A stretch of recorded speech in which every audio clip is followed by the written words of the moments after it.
Do you know what happens when a bunch of millionaires and billionaires employ people to create things so they can make a ton of money, pay them like shit, work them into the ground, and treat them like they're nothing? You don't get any more content.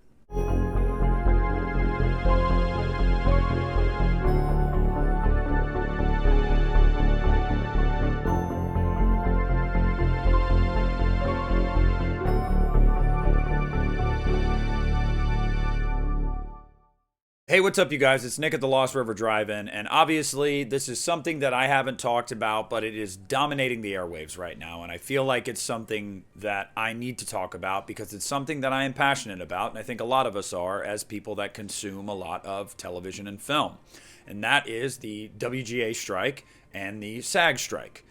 The actors and the writers are both on strike now as of today. A little background on this, first and foremost. And let me just say from the top, this is going to be like a rant video. There's not going to be a ton of media in here or editing or anything like that. I'm just going to shoot from the hip. You guys know me, I don't take notes. This is going to be emotional and in ways, and I honestly think that's where I work best. So let's do it. I want to say from the top, I've seen some varying opinions on this, and I think that they're corny as hell. Like, genuinely, absolutely corny as hell. But let's get some background. So why did the Writers Guild strike? Well, the Writers Guild of America is on strike for a multitude of reasons, but chief among them being that they feel that they are underpaid and undervalued in Hollywood, in the workplace as a whole. Are they wrong? No, they are absolutely not wrong, but we'll get there. Why are the actors now on strike?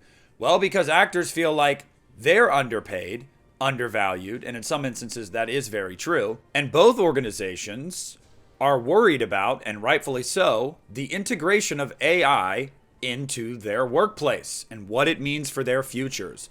They both want new deals with their unions. They want to be paid fairly, and they want to not have to worry about AI rendering them obsolete.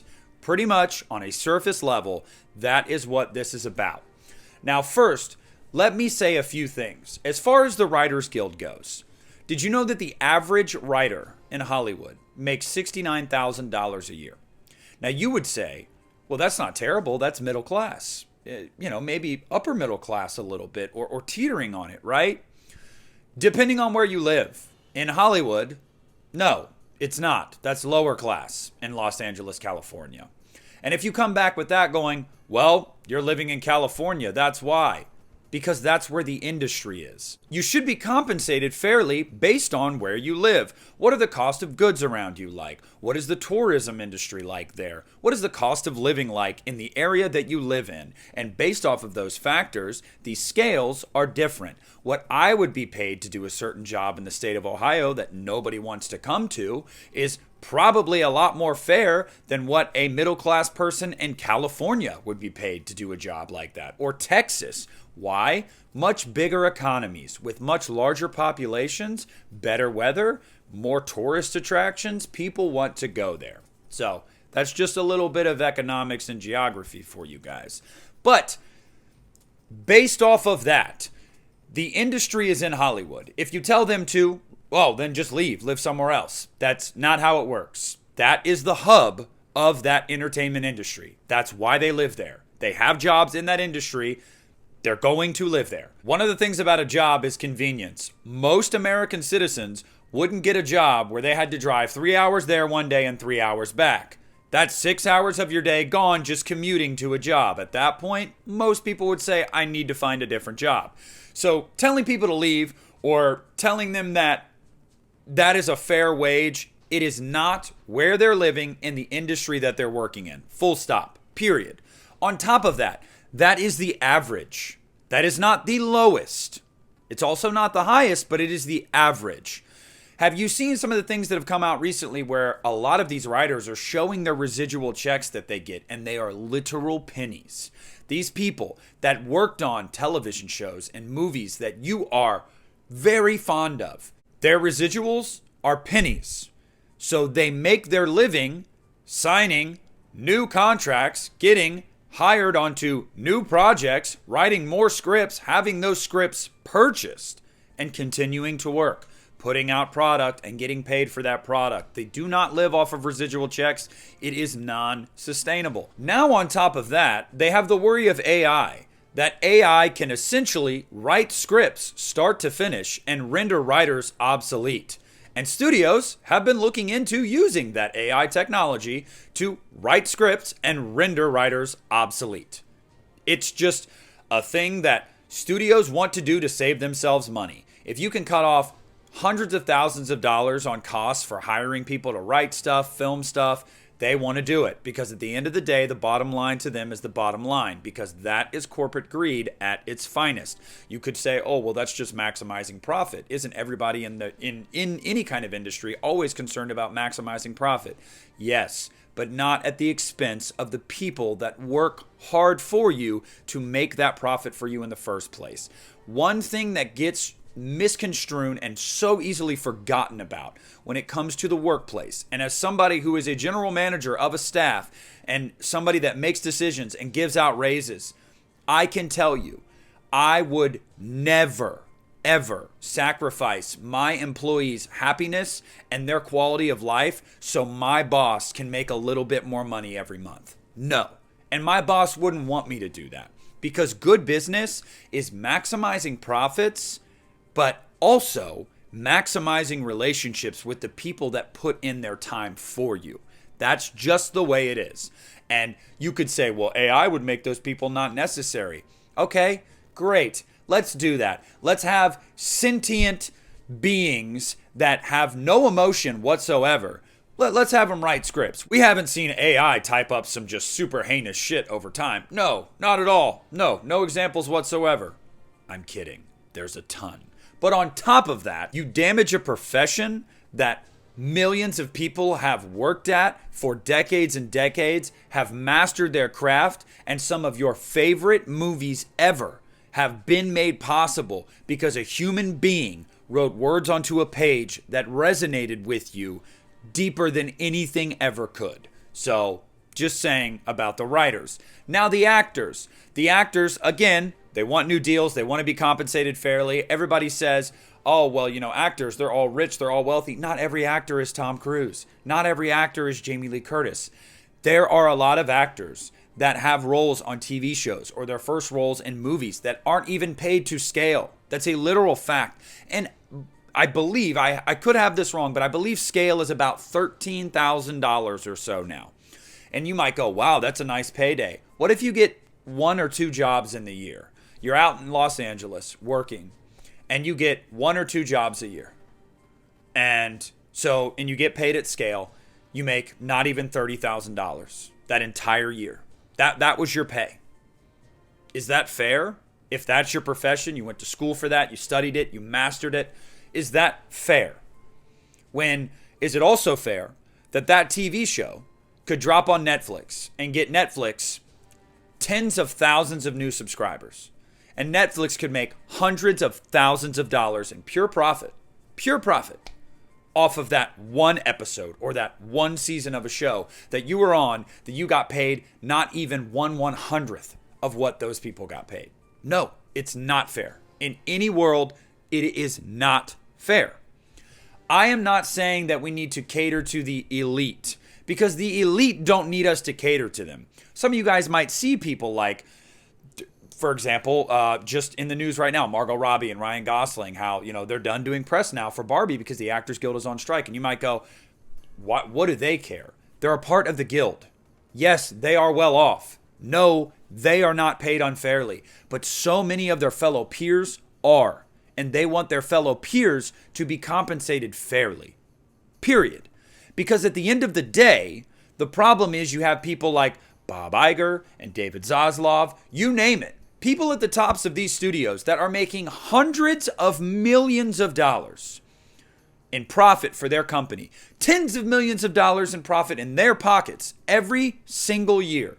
But they can't afford to pay a scale of an actor to say maybe be $50,000. They can't afford that.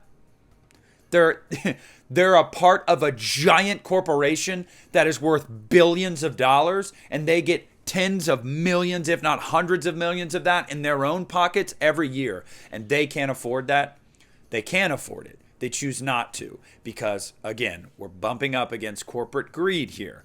We're also bumping up against the AI element because a big issue that the actors have had is that apparently, it came out today, it was reported that the studios wanted to pay actors for 1 day of work, which is probably not much at all, so they could use their face, film their face, everything like that, their likeness, and then be able to copy paste their likeness forever into anything and not have to pay them for using their likeness till the end of time, which would then render actors obsolete. Is that fair? No. If you came to your job tomorrow, no matter what you do, and your boss said, hey, we got a bunch of machines. We don't need you anymore. Can those machines offer that personal touch? No. Are those machines always going to work? No, they're going to break down. Are they untested and unproven sometimes, and you don't know if they'll even be able to do the job effectively long term? Again, these are all issues. AI is something that we have to wrestle with, and we have to start to understand, and we have to integrate into our world. I agree with that. But not at the expense of rendering some of the most important things to us in our lives obsolete. How many movies do you remember a truly moving performance by an actor or actress that you just fell in love with for the rest of your life? That would be gone. How many scripts have spoken to you so deeply, hit you to your core, that was written by a person that spoke from their heart? How many have had that effect on you? That could potentially be gone too. And at the end of the day, all of it aside, let's look at the one big thing here. If you don't want to side with the actors or the writers or whatever it might be, we should all be able to agree to this, no matter what. These corporate bigwigs should not have as much money as they do and give as little as they do to the people that make their engine move, make their engine go. That's not fair. In any universe, in any way, that is not fair.